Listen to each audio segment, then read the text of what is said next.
So thank you so much, everyone. I'm going to be introducing our first speaker in person of Mokgano Leshalabe.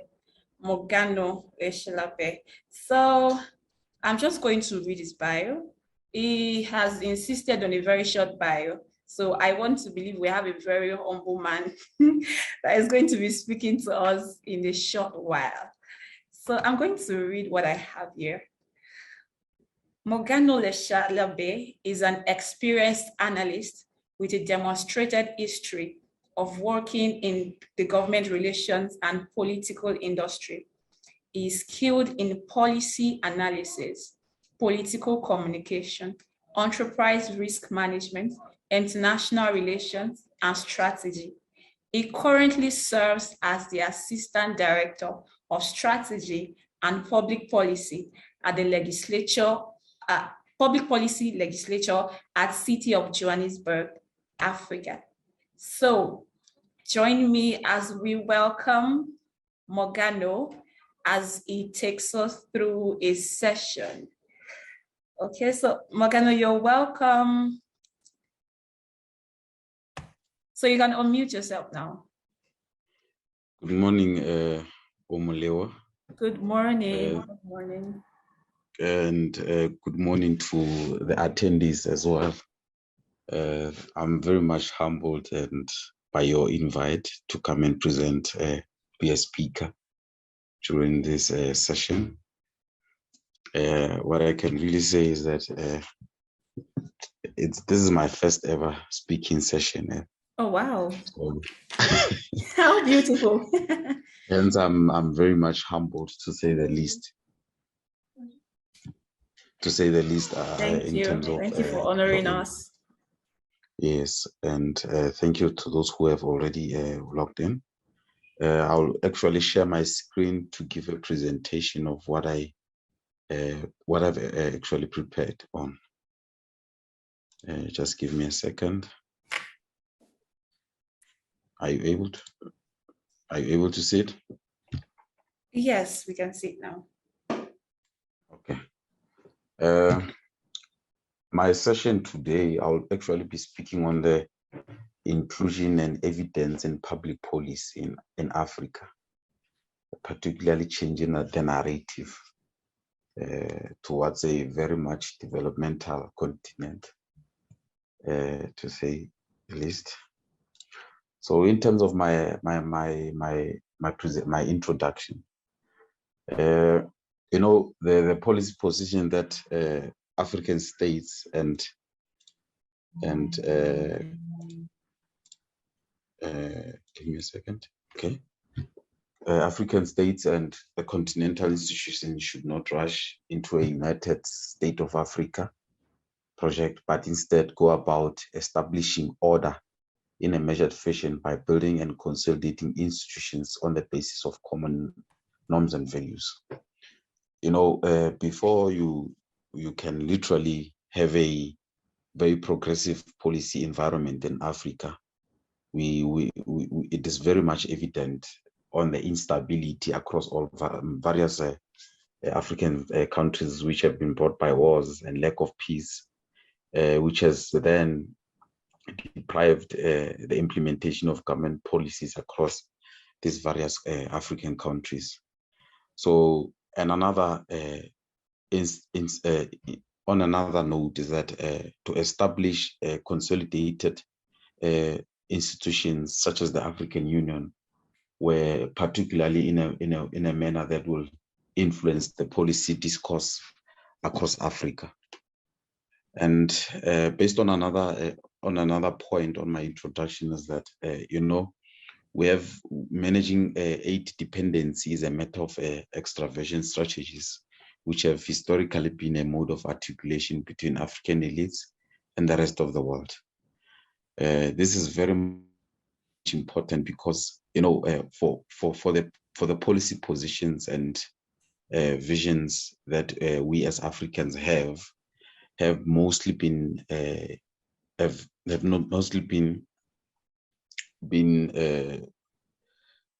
been influenced by the dependency on aids on an international scale, because most of the time when you find that these eight institutions that always come in the African continent, they have a particular way of also influencing the policy discourse in particularly on the developmental agenda of Africa.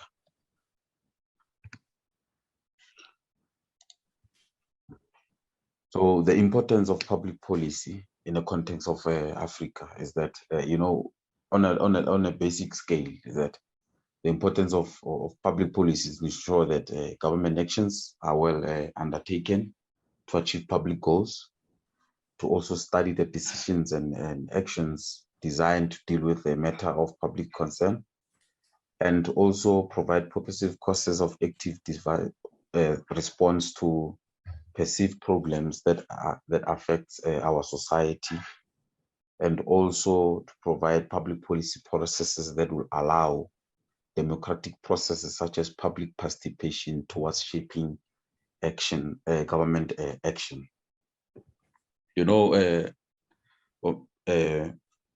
Public policy on a larger scale is always undermined by the youth, and it's at the decay to find it very much to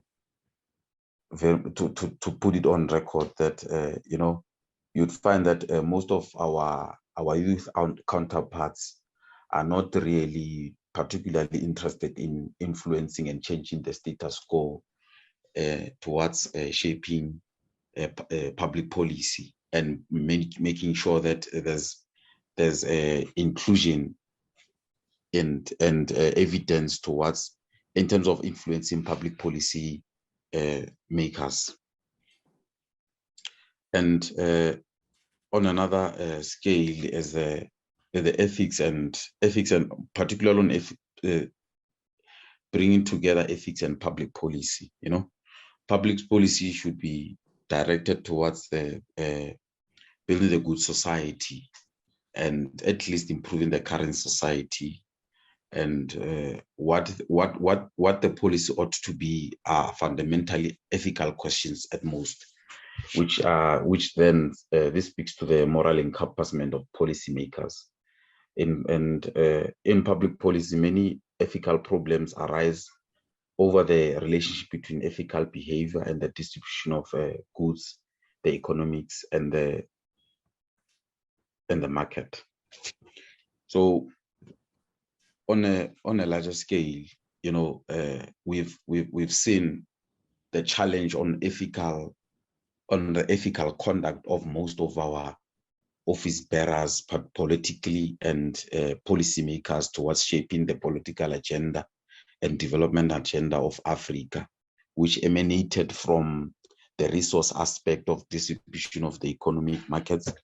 Would find that most of our policy makers and politicians are sharply lobbied around policies that would have a greater change towards the society, but has an economic effect to some of the markets, particularly private sectors.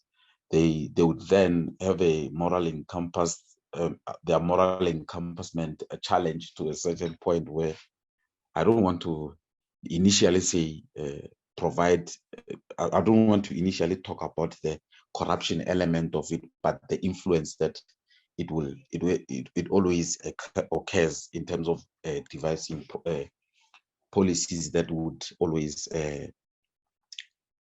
benefit the Black African societies. I would just give an example in countries that are more resource based, that are more depending on the mining sectors. You'd find that there are minerals that are in society, but then the policy response in terms of making sure that such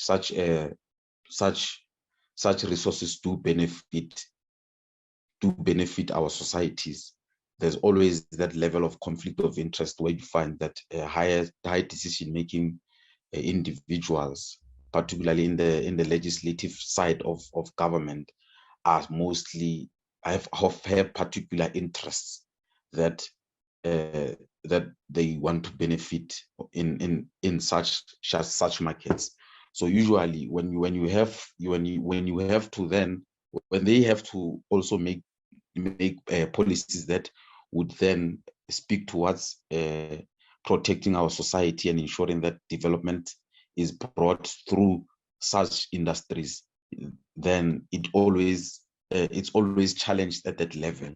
Particularly, hence I'm linking the ethics and public policy. So when it comes to ethical policy making, it's a very serious crisis in the African continent, and it's not. And I can literally say, with even though it's not visible, it's a global challenge when it comes to determining, setting the agenda, particularly on policies that would then need to influence the economic market towards providing spaces that also at the end bring employment as well.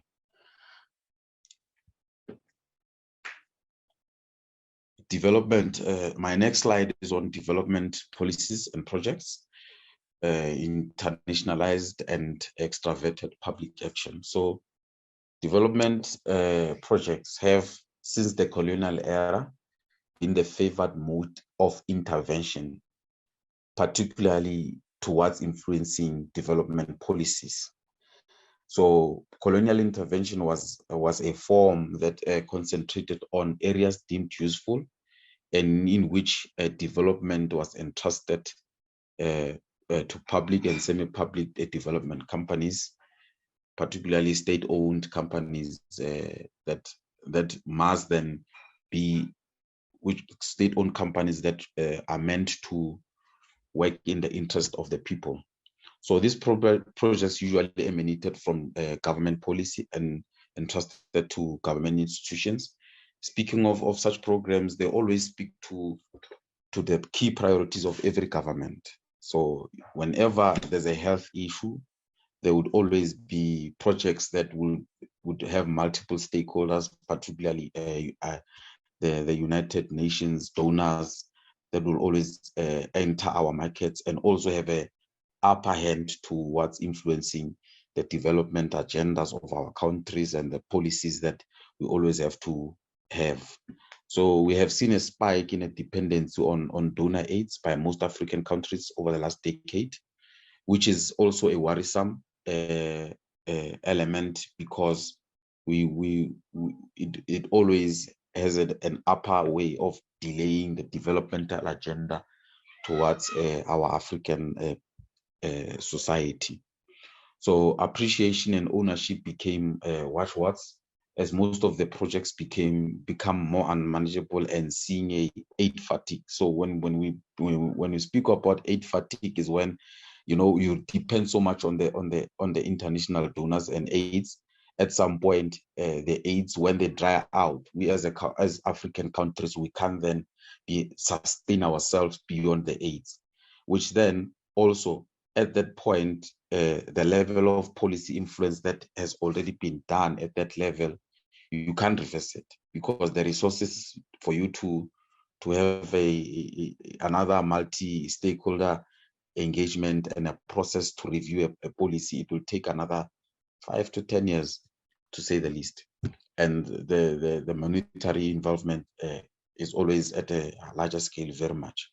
So a large share of public policy design and implementation is produced through highly internationalized and multi-position national stakeholders. So when you say highly internationalized, that most of the African processes in terms of policy making are influenced at an international level, which then never really speaks. Which then you'd see always the gap that most of the African countries never are difficult to implement, because on a ground level, you find that they don't really speak to the level of development as Africa, where we are as now.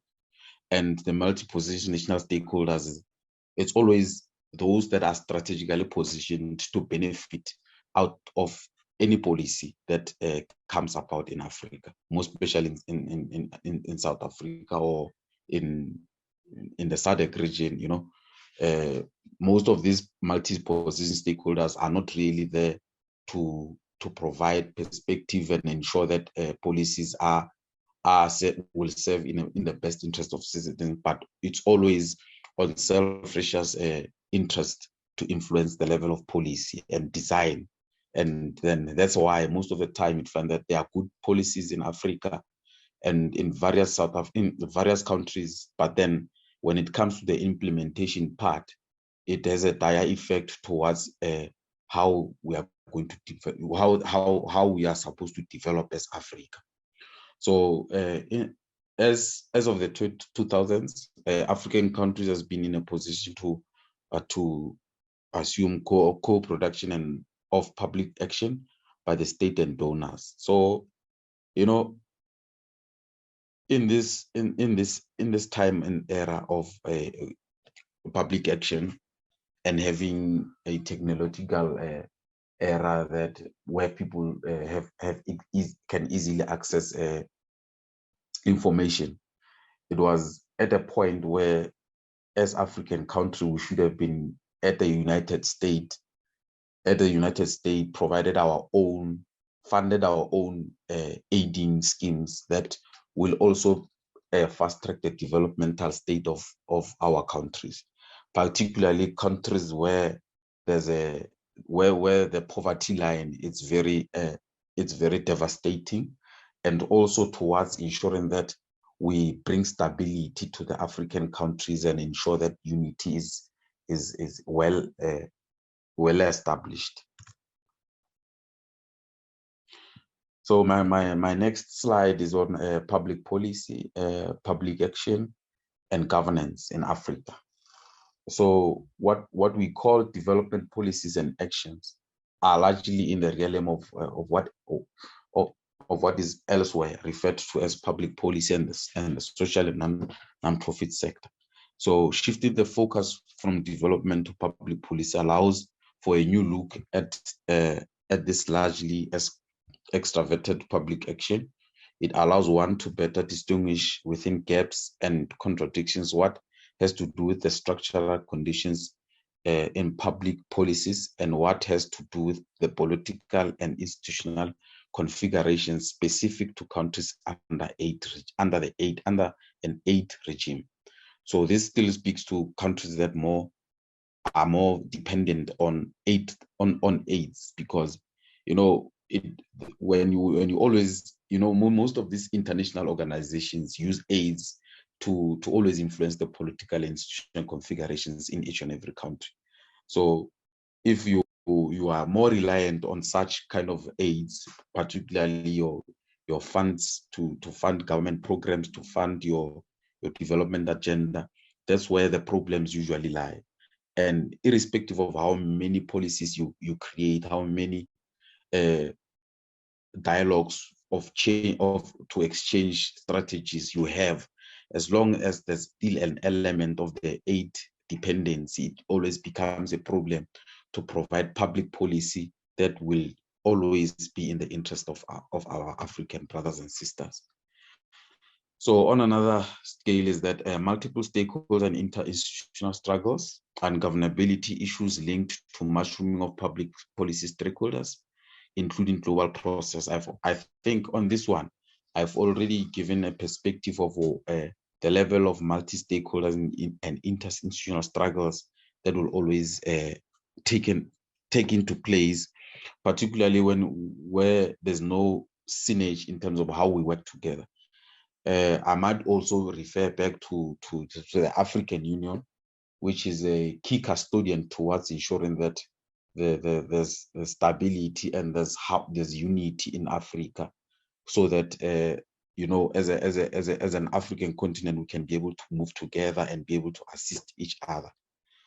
So when there's always that silos approach that has always happened, you'd find that Africa, the United Africa, is as an organization is there, but it's not visible towards ensuring that they provide support to mostly states that are are really struggling in terms of finding their way towards building, doing public policies that would always be in response to their issues. Because, you know, policies will never be the same, considering that every country would have its own problems and a way of how they would basically try to address them, and which also policy also must be able to align to the fiscus that's available in each and every state. So the interinstitutional struggles it's always the shortcomings that will always be there. But as we go about the continuous re-engagement of how we can move Africa towards a very much advanced state, it requires an ability to centralize most of the institutional issues, so that when we if we are an African continent, we have our own institutions that we can use to thrive, and that we can use to also have a better upper hand towards ensuring that most of the international and global institutions or donors or NGOs do not have an ability to influence the policy positions in our specific countries. So also on another point is that analyzing development in terms of public policy also leads one to examine how more fully the areas upstream from policies and projects, how international framework are produced, the processes by which national public policies are produced and designed in a mixed policies, the sectoral policy, the politics, struggles for power, the politics, the social contract issues, which and through national and international actors. So on this point, you know, it's always important. Hence, I think I've provided mostly on the international frameworks, just to provide a larger scale on the level of influence most of these international actors have on the policy settings that we must provide as Africa. And they always have an upper hand towards influencing the processes and designs. And another issue that we as Africans, we still stuck in and provided that provided that there's a synergy that can be provided. Provided the United States can try by all means to assist its on the struggles for power. You know, African countries mostly do not see a very much progress because of the power struggles they always face themselves with, whereby they can't even find common grounds on how to move as countries, particularly because they always have different political common backgrounds on how they want to do. And another aspect is the social contracts, the social issues that we as Africans experience. You know, we can't make policies that really leave behind addressing the social ills and the poverty levels that we experience as Africans. We can never really have international frameworks that would be able to speak to our policies at the grassroots level, and particularly from an African context, because our issues are more different to the other international countries, you know. And through that, we must be able to shape a way that even that we allow international actors to be part and parcel of our discourse when we do public policy. We must be able to limit the level of influence that they would have towards our policy developments, because most of the time we would always sit with with policies that do not favor more on our African people.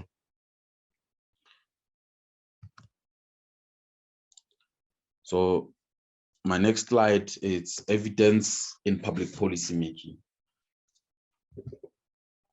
Policymakers and service providers, particularly service providers that assist policymakers to gather evidence, are often bombarded with evidence from political parties, think tanks, professional associations, civil society organizations, pressure groups, lobbyists, the media, and the general public. And the development of the internet and digital technology has generated many sources of evidence of varying origins, quality, and validity. It is not that evidence from these various sources is without merit. Rather, the problem here lies with that is that evidence is that such evidence is often, if not usually, selective and either political or statistically biased or both. So, what I can really say is that in terms of evidence and more especially evidence and inclusion in public policy making in Africa, there's always that element of political biasness towards the type of issues that we must develop. I would give a specific example from a South African point of view, politically. So when we have the African National Congress, which is the leading political organization in South Africa, they have their own policy positions that they want to advance in government. So the biasness is that it will always speak to the historically disadvantaged population of the country and leave the other populations outside, which then creates another problem that you cannot speak of a united Africa and then leave other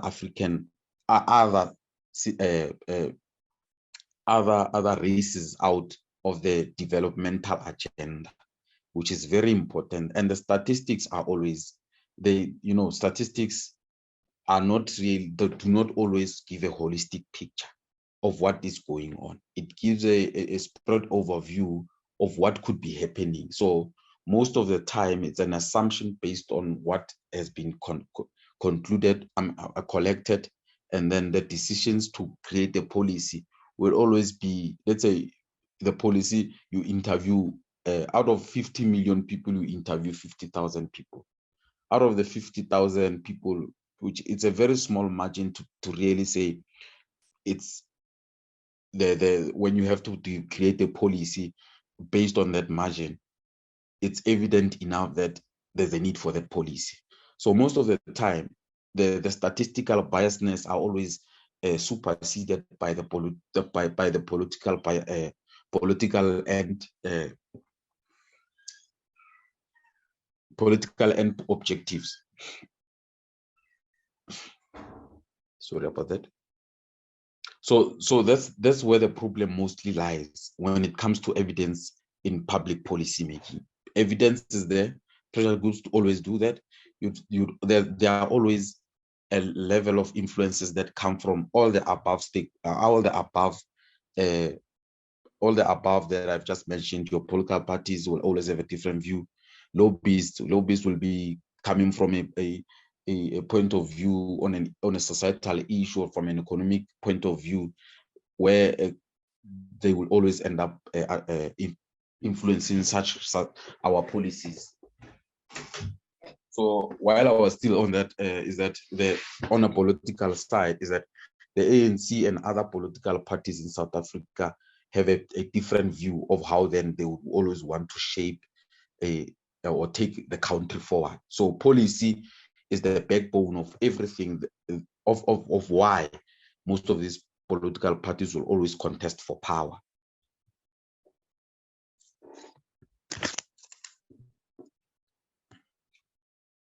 Okay, so on my next slide, I will be speaking on the African Union, which then the African Union on a larger scale from what I've already presented on above is that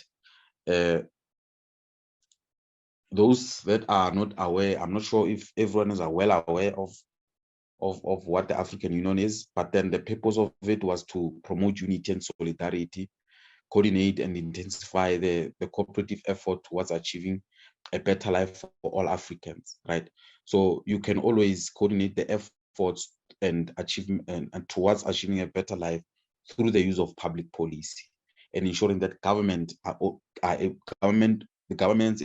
that are members of this African Union can then be able to translate those into real service delivery drivers and developmental outcomes, and defend sovereignty, territorial integrity, and ensure that there's independence in all our countries. You know, there's what I've always seen in terms of independency and in territorial. I spoke about the and also eradicate all forms of colonialism. The modern colonialism is your AIDS. That's one thing I can really say. Your aides are still your colonizers from back in the days, and they are coming with a new approach of how then do you capture African countries and ensure that they constantly rely.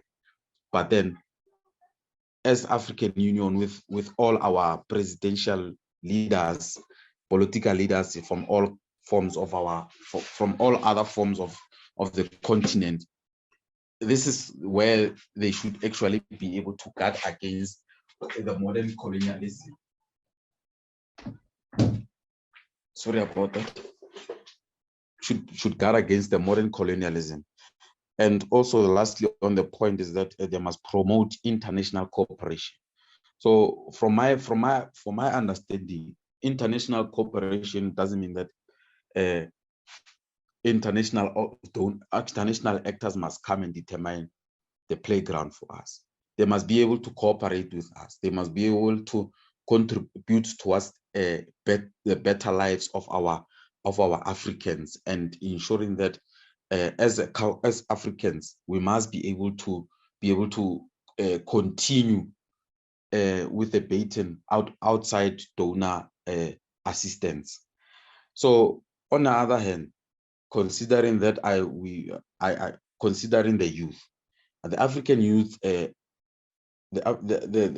African Union has an African Youth Charter, which provides their rights and duties. But then I will not articulate all of the rights. But then I'll be specifically speaking to the development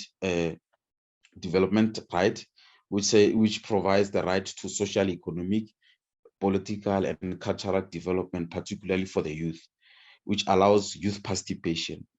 So it requires right to participate in all spheres of society, youth parliament, and other decision-making bodies and organs, and national youth policy. So every state should develop a comprehensive and coherent national youth policy. Evidence is all over. Inclusion, other countries are trying to ensure that there's a high level of public consultations when policy is made.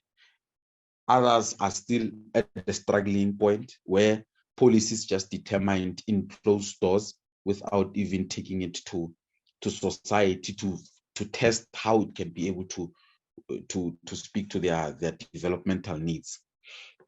So these three articles, particularly the rights, are very much important, because I have to these are important in terms of the close-up of towards changing the narrative where youth needs to participate. The highest organ in Africa that is aimed at uniting and bringing solidarity does then allow our youth to have a voice in terms of determining the agenda of Africa.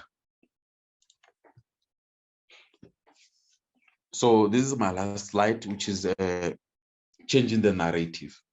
This is where I'll try and provide perspective as to where the youth can try and start and towards ensuring that they are able to be participatory and influence the agenda.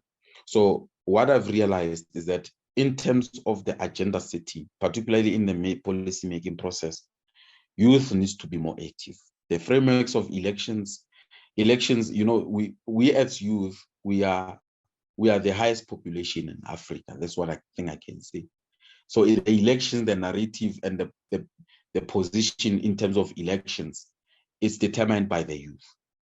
So with the youth, you can be able to influence public policy and to influence public policy to such an extent that it will then allow you to be at a level that you can determine and provide advice to governments and be able to lobby positions that not just speak to youth empowerment, but at a larger scale,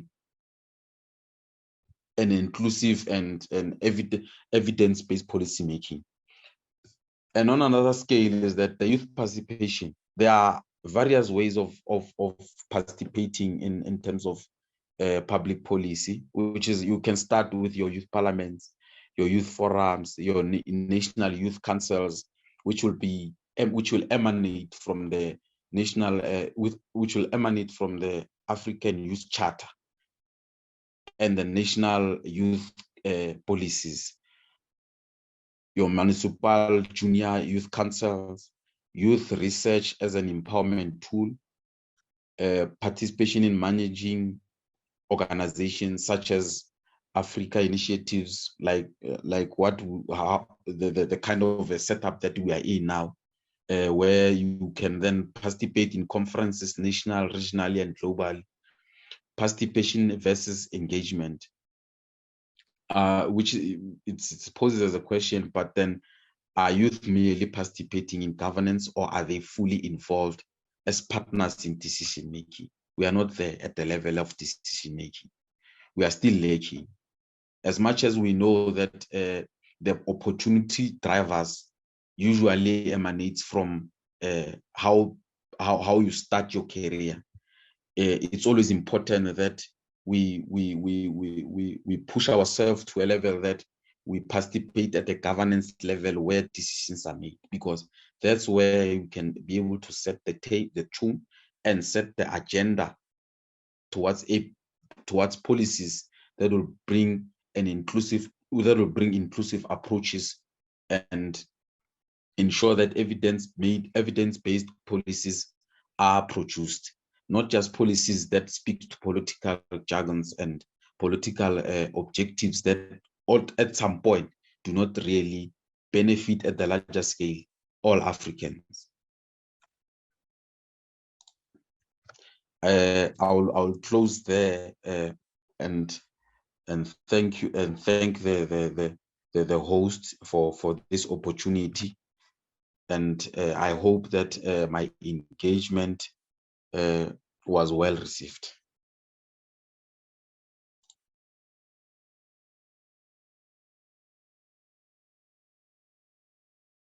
Thank you so much. Thank you so much.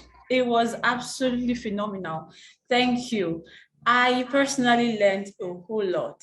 I learned a whole lot. I like the fact that you gave us a perspective, from South Africa. Thank you so much, Mokgano. But, I said you were going to teach me how to pronounce your name. Am I correct? Or you want to correct me? It's Mokgano. It's the KG. It's together. Yeah, not Mokgano, Mokgano. Mokgano. Yes, Mokgano. Okay. Correction taken. Thank you, Mokgano. No problem, Maliwa. Thank you very much. And funny how you pronounce my name correctly. All right. Thank you so much. That was a really amazing session. And what I really like about it is that even for people that are not, should I say, familiar with this terrain, people that do not know about, for instance, what public policy is, people who do not know what the African Union does, you broke it down, and I truly appreciate that. Thank you so much. Thank you so much. So we're going to be going into the question and answer session. I have questions, all right? So I would really want you to please go to the chat box, type in your question, and we can take a few people who are going to put on their videos, or, who want to talk. If you want to talk, you can raise your hand.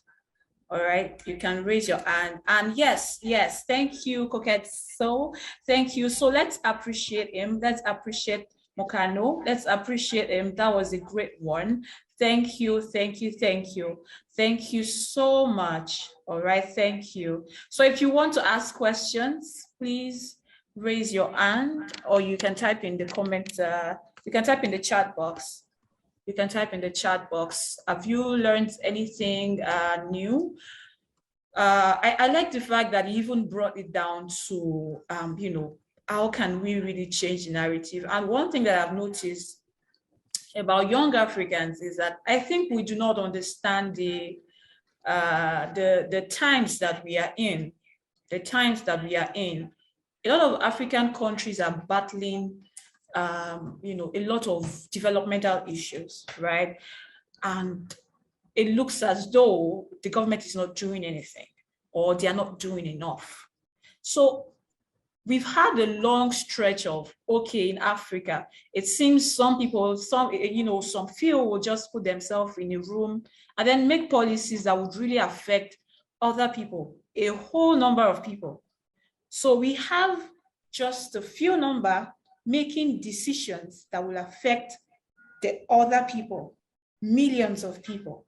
So how do we change this narrative? And I'm glad that he has told us, you know, join, participate. It all boils down to participation. You have to participate, right? We cannot just continue complaining.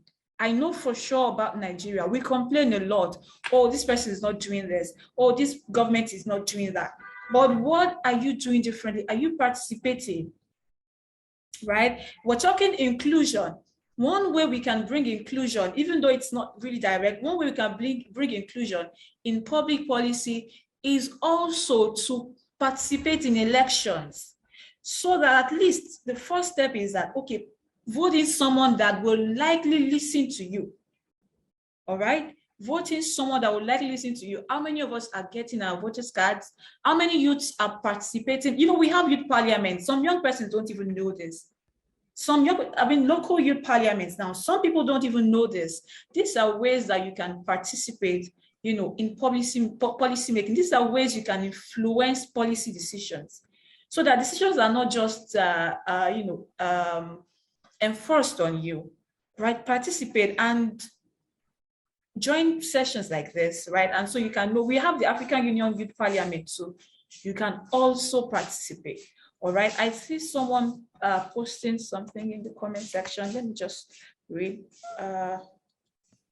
Okay, so people have been appreciating Mokgano. All right, thank you for the session. Thank you, Mokgano. Thank you so much for the session.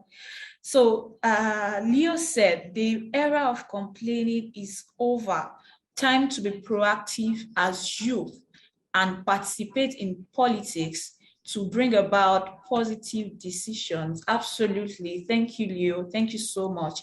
So that's absolutely true. Is there anyone that has any question? Or Mokgano has just, done justice to everything. Do you have any questions, or do we all understand it? Thank you so much. I really like the fact that Leo emphasized that the era of complaining is over. It should be over. For a long time, it should have been over for a long time. You know, we complain a lot, and it's just so sad. It's so sad that we're not taking actions. You know, activism also is part of it. I think he has just said it all. So thank you so much, Mokgano. Thank you so much. God bless you. So I welcome everyone. If you're just joining us, you have missed. Okay. Sorry, I have a question. Okay. Omolara, please go ahead. Good afternoon, everyone. For one, I don't actually have much knowledge about public policy, but I know that there are some people who actually study, they said they're studying public, this one, that one, in the university. And so I'm wondering, so how do they come into this system? Because let me not assume, but I know that maybe most people that study that course, especially for Nigeria, they eventually not doing anything with it in most cases. So how do we balance people that are actually into this session to a normal Nigerian saying they want to really participate. I think maybe they have upper hand because they have maybe more knowledge about it. So what's the balance between a common Nigerian and somebody who went to university to actually study public policy? How did they get themselves involved in this thing, really? Okay, thank you, Molara. I think you want to say a regular African because it's not just Nigeria on this call. Yeah, we have thank people you. from other African countries on this call. So, Mokgano, I'll get better, don't worry. Do you understand the question? Do you understand the question? Do you get what she was trying to ask? Thank you. You know what? I think I didn't really get much of what she was saying, but I think she wanted to ask about the youth or people who have already studied public policy related qualifications, right? Yes. If I'm not, and how do they then? Correct. How do they then enter the market? Yes, exactly. Okay. First things first, it's an unfortunate aspect that the level of unemployment in Africa per se, it's very devastating. I can say the least for South Africa. And even though, you know, there's a larger influx of graduates that enter the market every day. I think a day ago, I was contacted by someone from through LinkedIn who asked me a particular question on how do I start.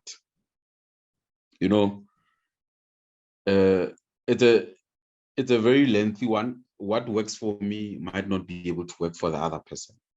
You may start by ensuring that by trying to participate in various programs that are linked to public policy. Try to volunteer in think tanks that are available in the market. I know for South Africa per se, there's a growing demand in terms of graduates in public policy, both government, in the NGO sector, in the private sector. Most of international companies are always open to having graduates who have studied public policy to assist them to understand the policy setups, particularly at the geopolitical point of view, and how then does public policy affect their market. So it always depends on at what level do you want to participate with your public policy qualifications, because speciality is always a core very important. And you know, the open to opportunities, it's where the problem always lies, to provide a first-hand experience to policymakers, policy graduates. For myself, I started as a volunteer before I could start working elsewhere. I volunteered for a year in the public policy space. From there, through the experience that I was able to acquire, I was then able to get other opportunities going beyond.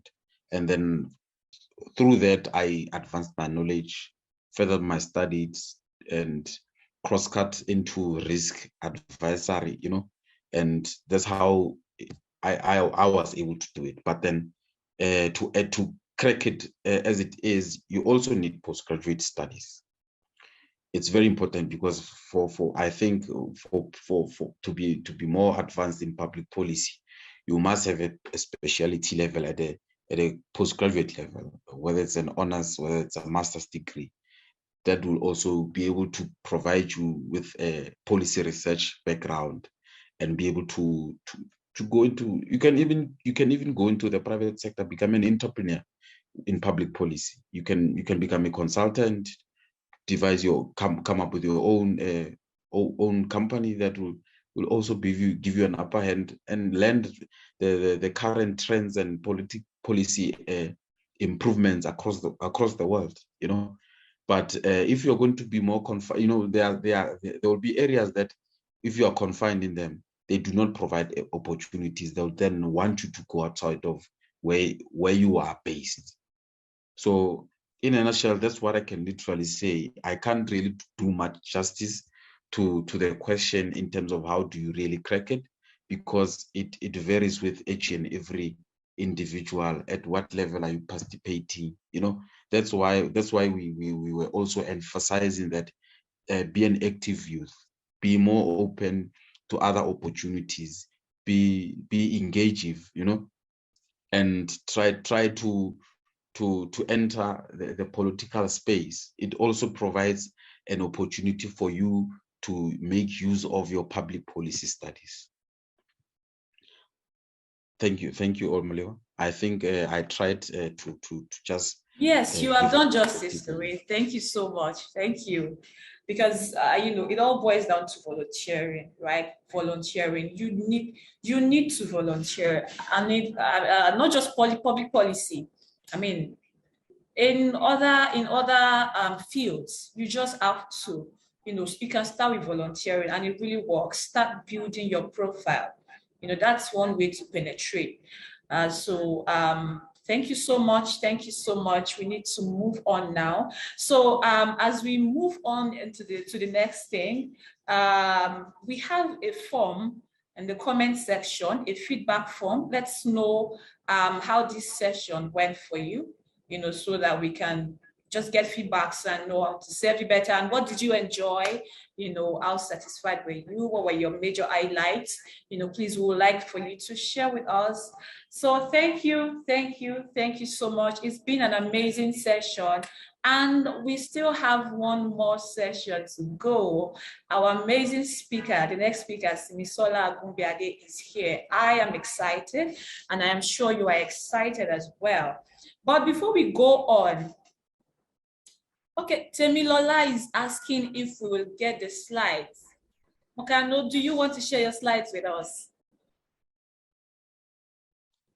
Hi, no problem. I will definitely email it to you. All right. Thank you. Yes. Thank you. God bless you. Thank you. Thank you. So, but before we go on, we mentioned that we're going to be having networking sessions, right? We have about 31 participants here now. That's the whole number, right? So we're going to be having networking sessions. So we're going to break us into smaller groups. So you're going to be getting to know someone that you don't know before, right? Okay, thank you, Omolara. Omolara is saying, please help fill the feedback link for the first session. Yes, please fill the feedback link for the first session. So we're going to be going into the networking session, into your different breakout rooms for 10 minutes. So you're going to be meeting someone new, all right? So get to know each other. What does the person do? Network, share contacts, maybe share social media. If you share contacts, if you feel comfortable, right? Otherwise, you can share your LinkedIn handles, your LinkedIn channel, your Instagram, Facebook. Just connect, network, get to know someone from a different part of Nigeria, a different part of Africa, a different part of South Africa. So we'll be going into the networking session in a while. So just hold on. You will be taken into your room. All right. Thank you so much.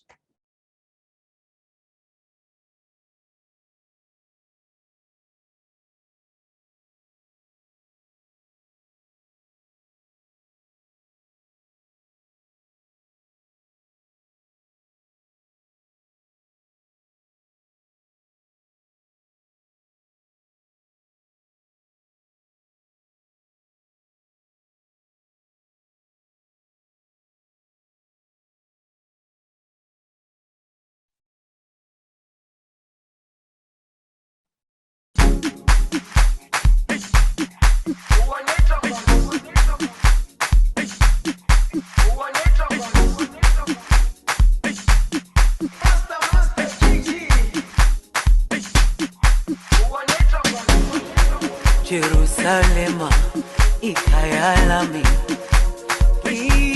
ilondoloze uhambe nami zungangishilana Jerusalema ikhaya lami ilondoloze nami zungangishilana dawo yami ayikholana buso wami awukholana ilondoloze zuhambe nami dawo yami ayikholana buso wami awukholana ilondoloze zuhambe nami ilondoloze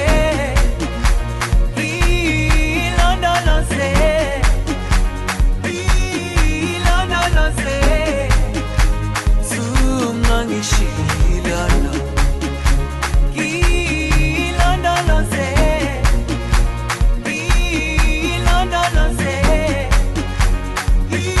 ilondoloze zungangishilana dawo yami ayikholana buso wami awukholana ilondoloze zuhambe nami dawo yami ayikholana buso wami awukholana ilondoloze zuhambe nami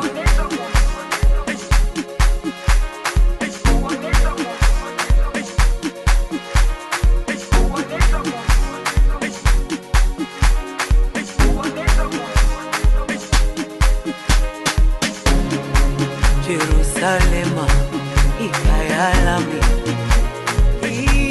ilondoloze uhambe nami zungangishilana Jerusalema ikhaya lami